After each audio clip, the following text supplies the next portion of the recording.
I didn't mention Wilder's history when I was talking about his crate training in the previous video. Wilder and Eloise are both Jack Russell Terriers who came through Jack's Galore Jack Russell Rescue. Eloise came to us at about 18 months old when her former people realized that their life was not appropriate for Jack Russell. Wilder was pulled from a situation in which they found him living in his own filth in a crate. His crate experiences had not been happy ones. Additionally, I was told that he whined a lot, which, once I got him home, I renamed the shelter scream, that awful noise you hear from dogs desperate to get out of confinement. And finally, he was 0% house trained. I was glad for the opportunity to remember those things and look back. He's come a long way. I will explain why he's still in a crate overnight in some future video. It has nothing to do with his behavior. My priority when I get to the barn in the morning is to get horses turned out as quickly as possible. I do this for both their sakes and mine.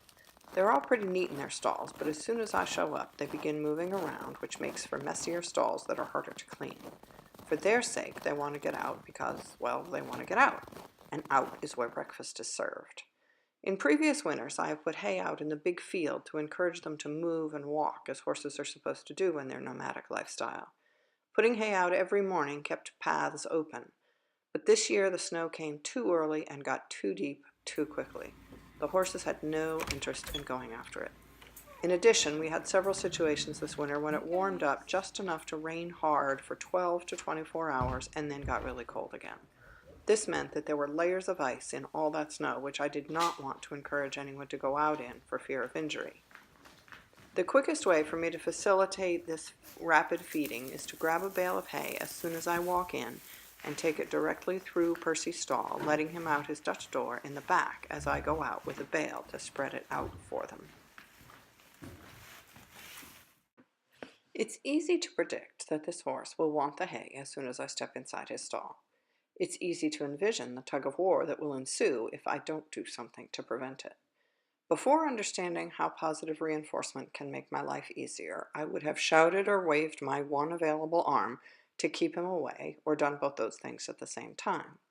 But Percy knows what I consider to be polite behavior when I enter his stall with food. He knows because I trained him what to do when he was very young. It's always good to refresh training, so here I have done just that so you can watch the process. But remember that this is refreshing already known behavior, and that training it initially took a longer period of time, as good training does. First, I had to define the behavior and decide what the component parts were. The component parts for this were backing, 3 steps gives me room, waiting at the back of the stall, and then waiting longer, even with the temptation of hay coming into his stall. A horse who has been trained with positive reinforcement does not require pressure to ask him to back or to keep him backing. Initially clicking and treating each step builds a horse who offers to back up at the slightest cue and continues to back until clicked. This includes backing away from me while I stand still. Here he is backing more than the required 3 steps, so I think that the behavior is strong enough for me to move to his stall and try it there. I need to be sure to click when he reaches the back of his stall before he runs out of room to back up anymore. After backing up, the horse needs to learn to stay there while someone enters his stall. I realized I do have one individual that probably has never learned to stand while someone is at a distance. This pony is so laid back that it was never necessary, but as you will see, if I have treats, he thinks it's a good idea to stay with me, so he's a good example for showing the beginning steps of this process. He does already know the value of stepping onto and staying on a wooden mat, assuming someone is right with him. That would be the base behavior I recommend for beginning this. Giving an animal something to stand on helps them to stay still. Before being able to walk away, there should already be a lot of value in standing on and staying on a mat before an animal would think to stay there while a person with treats walks away. I begin by just rocking back a step. I only move 1 foot and I don't spend even a second there. I just rock back, click, and immediately return to feed the treat.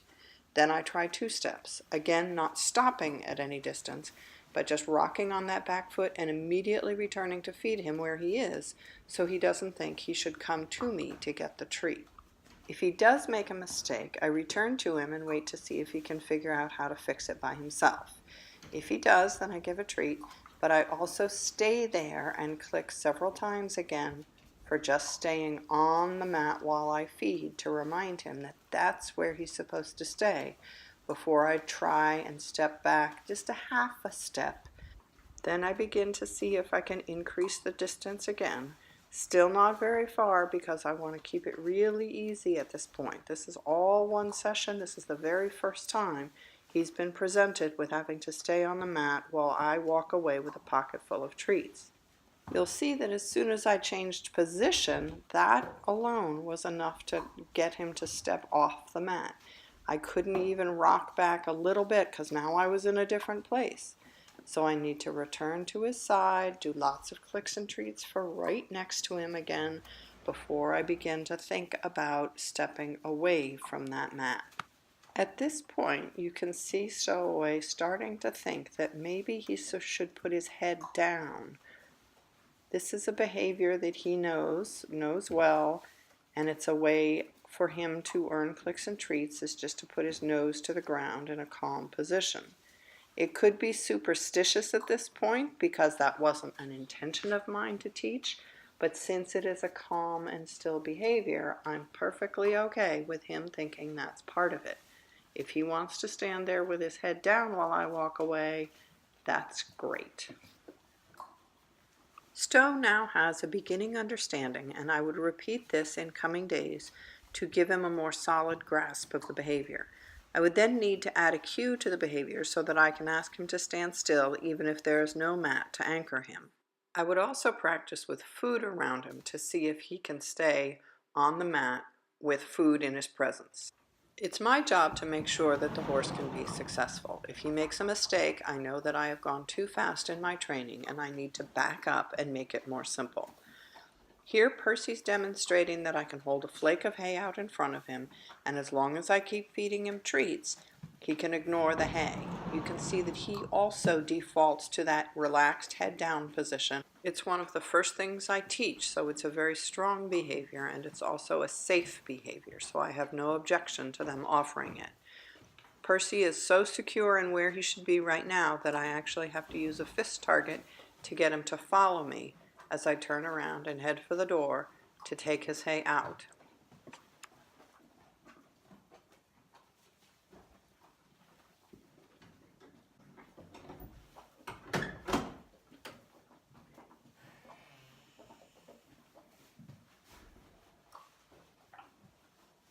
There is a difference between a training session and the real life first thing in the morning, I haven't eaten all night and I want some hay.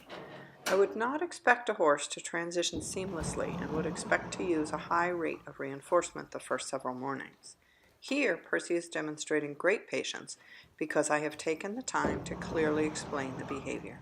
He can do this without treats by this time, but I don't mind paying him a little bit since it makes the morning so much easier for me to have a polite horse to work around.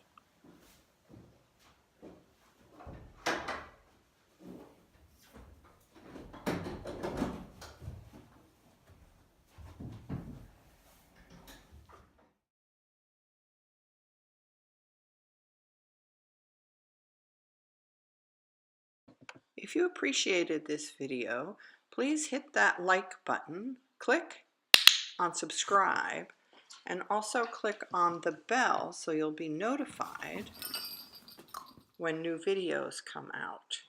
And leave us a comment.